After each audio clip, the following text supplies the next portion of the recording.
If you teach or learn a foreign language, you've probably come across an exceedingly common linguistic error.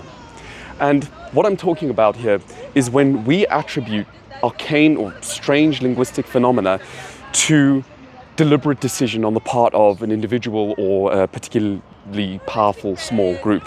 And to an extent, I can sympathize with this process of reasoning. There are a lot of phenomena that are best explained by positing a deliberate volitional decision behind it. For example, if I walk into a house and I find a meal ready with a table set, well, the most logical explanation there is that someone went out there and deliberately chose to cook a meal and lay the table for me. However, when we try to extend that reasoning process to linguistic phenomena and even phenomena in some other fields, it doesn't really work. Because what linguistics does show us is that often language change isn't due to the deliberate decisions of individuals or small groups.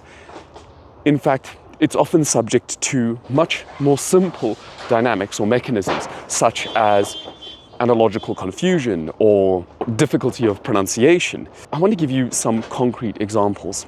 Recently, I was trying to teach a student why we say la mano and not el mano.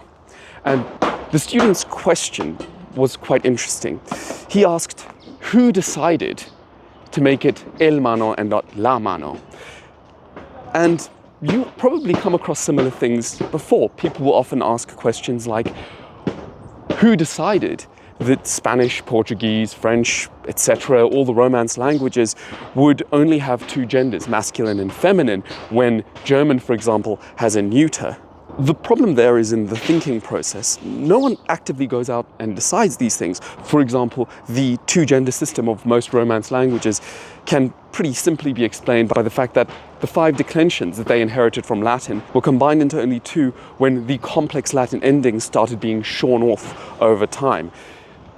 We went from 5 genders to 2 genders, and of course, as many of you will know, gender before the 1950s simply meant grammatical case. Let's take another example. French and Italian famously no longer use the preterite form to express the past in the spoken forms of the language.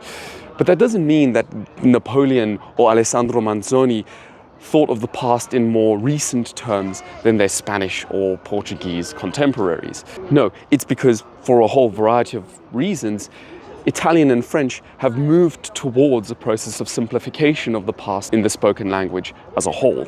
As tempting as it is, we don't need to reach for the deliberate volitional explanation if we want to explain how languages change. Languages very, very rarely change because one group of people decided that the language should be a certain way. In fact, the evidence that we have in history is that such attempts, when they have been made, have been short-lived and very unsuccessful. But you may ask, why am I so concerned about this? Well, the answer is that it's a misconception of language that's holding us back from progressing as fast as we could.